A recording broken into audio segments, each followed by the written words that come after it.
ગુજરાતમાં રસીકરણ અભિયાનનો પ્રારંભ થયો છે।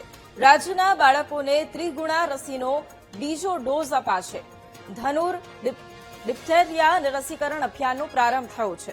10 અને 12 વર્ષના બાળકોને ધનુર અને ડિપ્થેરિયાની રસી આપવામાં આવશે। સર્વાઇકલ કેન્સરમાં ગુજરાતની આ ઉત્કૃષ્ટ કામગીરી છે તેવું આરોગ્ય મંત્રીનું કહેવું છે। 5.50 લાખ અધિકારીઓને સર્વાઇકલની રસી આપી બાળકોના સ્વાસ્થ્ય અંગે આરોગ્ય મંત્રીએ ચિંતા પણ વ્યક્ત કરી।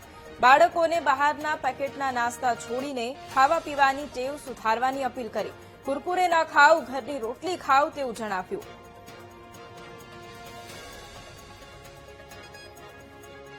पूरा गुजरातनी अंदर 2 महीना आ रसीकरणनो एक अभियान चालशे।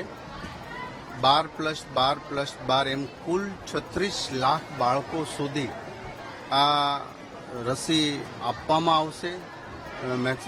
दरेक शाळानी अंदर आ बाळको 5 થી 10 ધોરણના ટીડી રસી यानी कि धनुर अने ટીટીનેસ અને ડેપ્થેરિયાની રસી 5 વર્ષના બૂસ્ટર ડોઝની રસી આ એક અભિયાનથી તંદુરસ્ત ભારતના નિર્માણ માટે નાનપણથી બાળકને એ રસી આપવાથી ભવિષ્યમાં એને એવા ગંભીર પ્રકારના રોગ ન થાય।